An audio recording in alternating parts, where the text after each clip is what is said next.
So let's talk about the new and very twisted Cultist Command Squad and how good they're looking in the new Chaos Codex.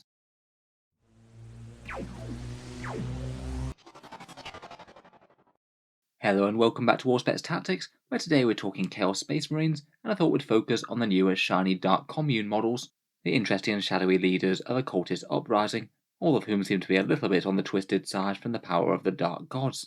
It's a really fun little unit, and I do like the models that Games Workshop came out with for them. They should be going up for pre-order this weekend, I believe.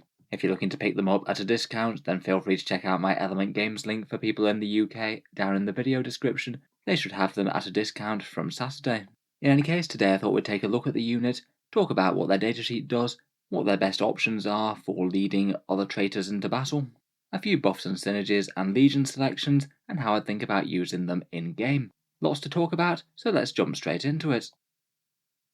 So going over the bits from their datasheet, the Dark Commune are an HQ choice for Codex Chaos Space Marines, 100 points or 5 power level, and as a Cultist HQ choice they have some interesting options, but are locked out of a lot of other bits from the Codex. For keywords, they get the Traitoris Astartes keyword for the General Core Chaos Codex, but don't get Heretic Astartes, which does limit some stratagems. They do have the Legion keyword, though they don't get Legion traits, and they are cultists and have the Icon keyword. Interestingly, only the Demagogue has the character keyword, but as per the Lookout Serve rules in the main book, it still means that you can shield these guys from harm, provided they're nearby another unit with 3 or more models and they aren't closest to the enemy. The squad's a bit of a weird one in that you get a Cult Demagogue who is the de facto leader, a Mind Witch Psyker, an Icon Arc Banner Bearer, and 2 Blessed Blades. They all form a 5 model unit. Technically, only the Demagogue has the character keyword. Statline wise, to be honest, they aren't particularly impressive.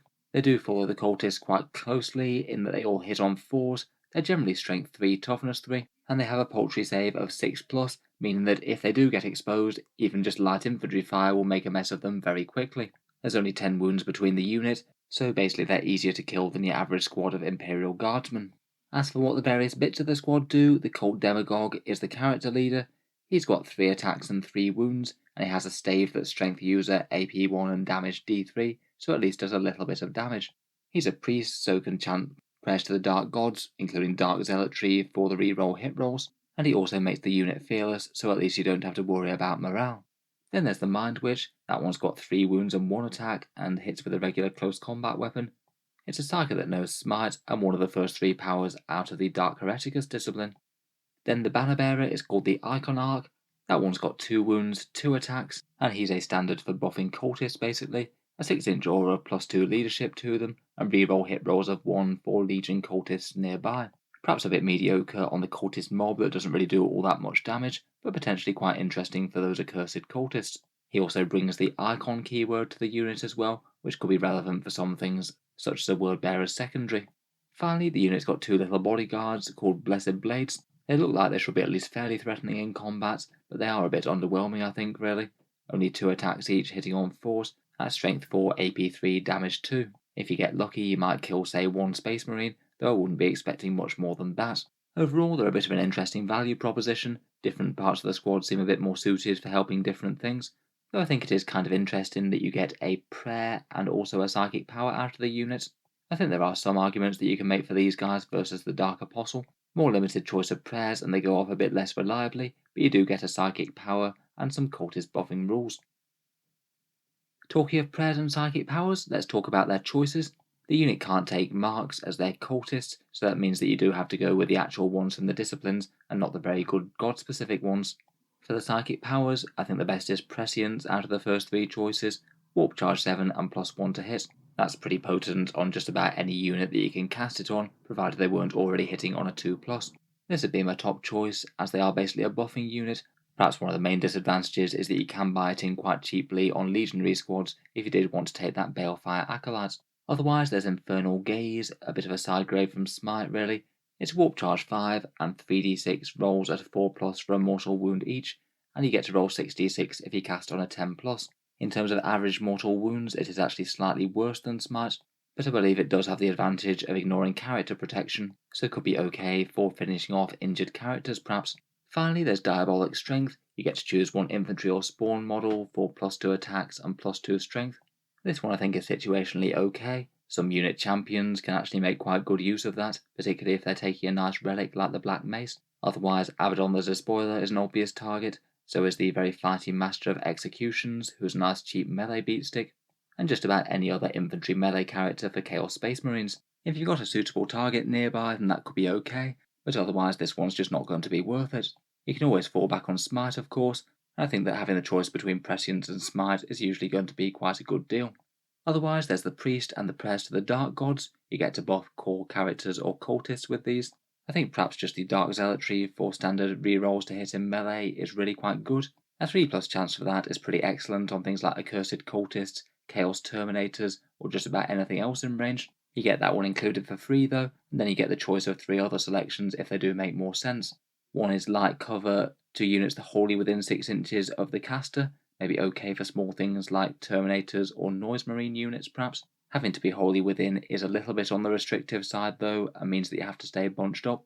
There's one that's a rather interesting debuff for 3d6 versus leadership to make the unit fight last.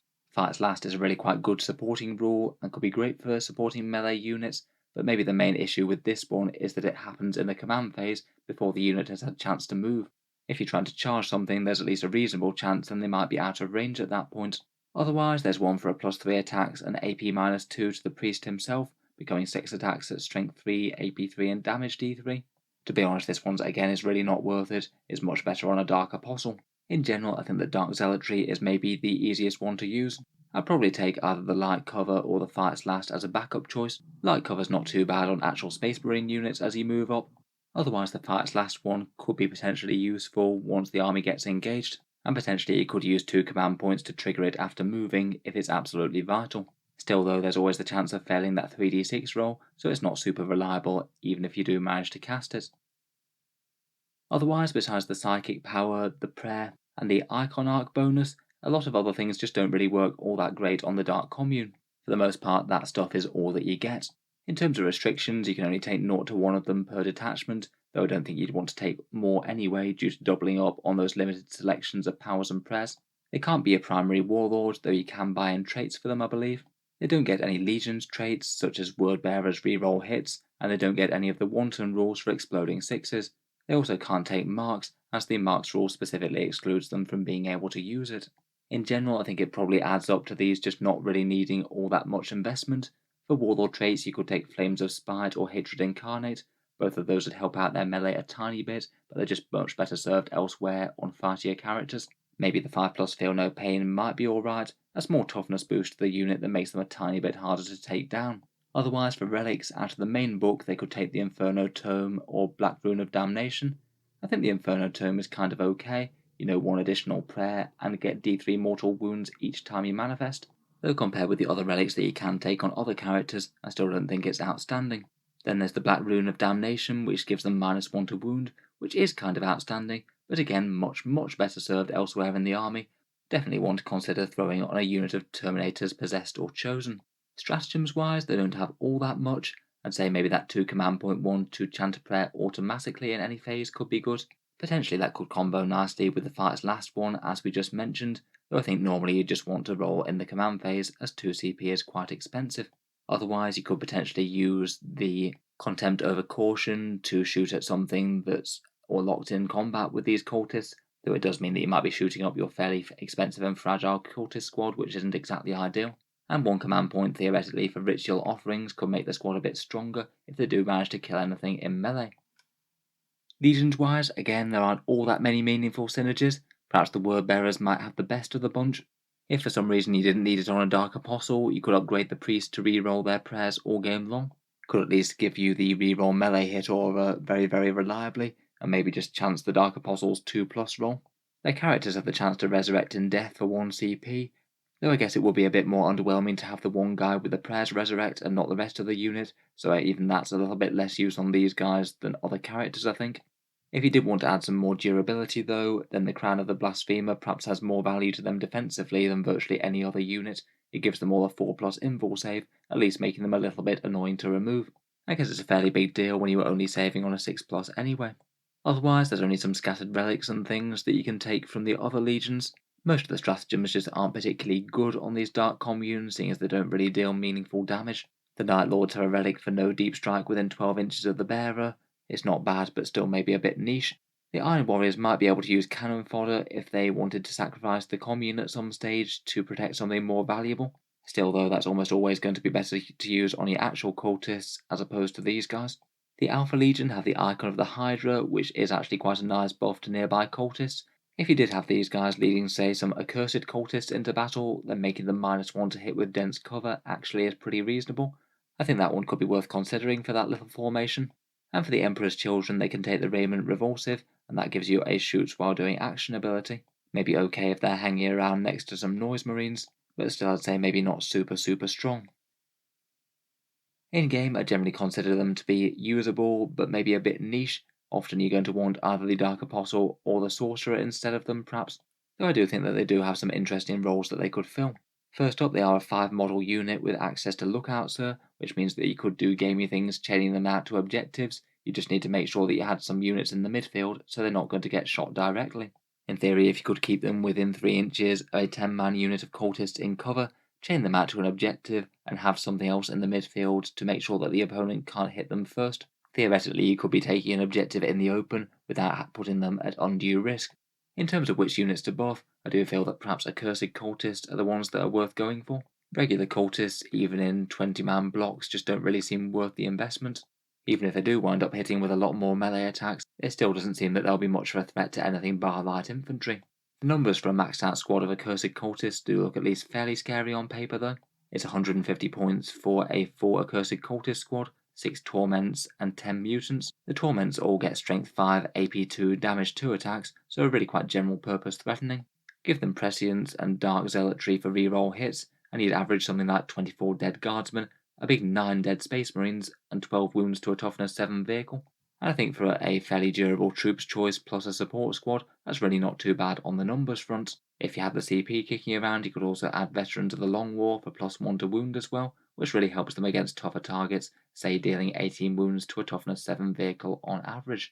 Maybe if you had a couple of Accursed Cultist squads venturing forward supported by one of these units, and put the buffs on the ones that could charge the best unit each turn, then you might be getting some fairly good value. Otherwise, I guess maybe they could work with Terminators or Chosen, advancing up the board. Give them reroll hits and +1 to hits seems like a fairly reasonable package of buffs. I guess you'd have to weigh up against Dark Apostles and Sorcerers. Sorcerers allow Twists of Fate, and Dark Apostles allow things like Illusory Supplication, and getting prayers off a bit more reliably on a 2+ to start with.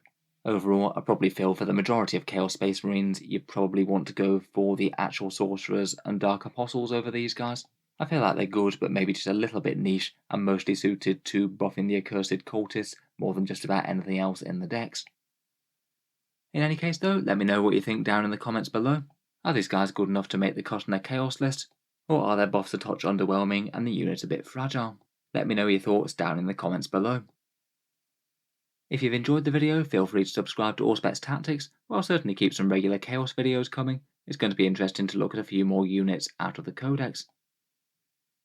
Finally, if you've been enjoying all the videos on the channel, I would just like to mention that Auspex Tactics does have a Patreon page, and you can find that down in the video description below if you're interested. Making all the content does take a fair amount of time and effort, and if you are enjoying quite a bit, any support is massively appreciated.